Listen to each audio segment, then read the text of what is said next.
I'm going to make a brief opening statement. First of all, thank you all for being here today, and it's a very important topic that we're going to discuss, and I appreciate you coming over. I also want to say I really appreciate our other panelists, the second panel, our members of our small business community, our veteran-owned small business community for joining us today.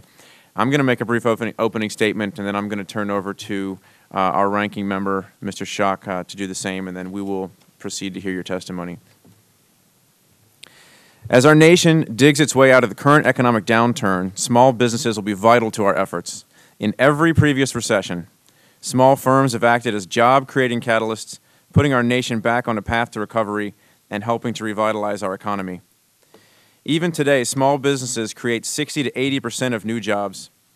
The recently passed Economic Recovery and Reinvestment Act will provide entrepreneurs with important tools to help them again lead the nation back to prosperity. During today's hearing, we will evaluate the plans of some of the key agencies charged with administering projects under the Recovery Act. In particular, we will look at how they intend to engage veteran-owned businesses and ensure that this sector receives its fair share of opportunities. In recent years, veterans have played an increasingly prominent role in the small business community. After re-entering civilian life, many former service members decided to go into business for themselves. Veteran entrepreneurs often have the skills that make them a natural fit for the federal marketplace. And given their knowledge of the federal government, they frequently have a unique understanding of what procurement offices are looking for and need. The Recovery Act is expected to create work in many sectors that are veteran-dominated, like engineering, telecoms, project management, and construction. And given these realities, it would be logical to conclude that veteran-owned small businesses will see a significant growth as a result of the Economic Recovery Act.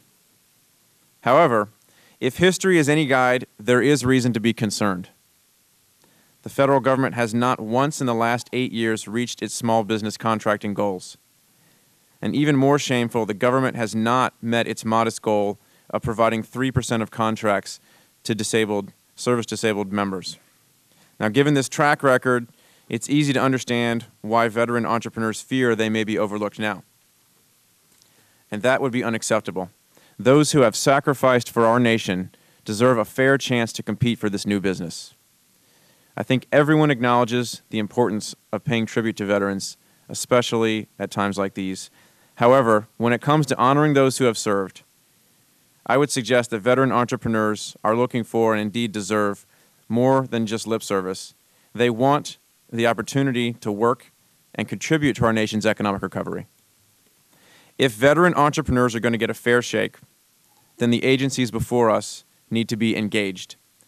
That means outreach to the veterans community, informing veterans of the available contracts, and ensuring that there are resources dedicated to helping veterans navigate the procurement process. There's no time to lose. The Recovery Act calls for 70% of recovery funds to be obligated in the next 18 months, and a substantial number of these contracts will be ready to go in 180 days. Agencies need to make preparations now if they're going to do right by small businesses and our veteran entrepreneurs. Today, this committee is putting government agencies on notice. We will not accept the tired excuse that the need to move hastily and sheer volume of contracts resulted in an inadvertent oversight of veteran-owned businesses. If that happens, veterans won't be the only ones losing. U.S. taxpayers will too. In many cases, veteran entrepreneurs provide the best value for the taxpayer dollar. When veterans perform federal contracting work, it's a win-win. We create opportunity for those who have served our nation, and ultimately, the government receives high-quality products and services at more competitive prices. Now, before I yield to Mr. Schock, our ranking member, for an opening statement, I just want to again thank all of our witnesses for being here. In particular, I want to thank the veteran-owned businesses who traveled from far and wide, including a number from the Virginia 2nd Congressional District who waited an extra 3 hours yesterday in traffic to get up here. So thank you for taking the time to make it to be here with us to share with us your stories today. And with that, I want to yield to Mr. Schock, our ranking member, for his opening.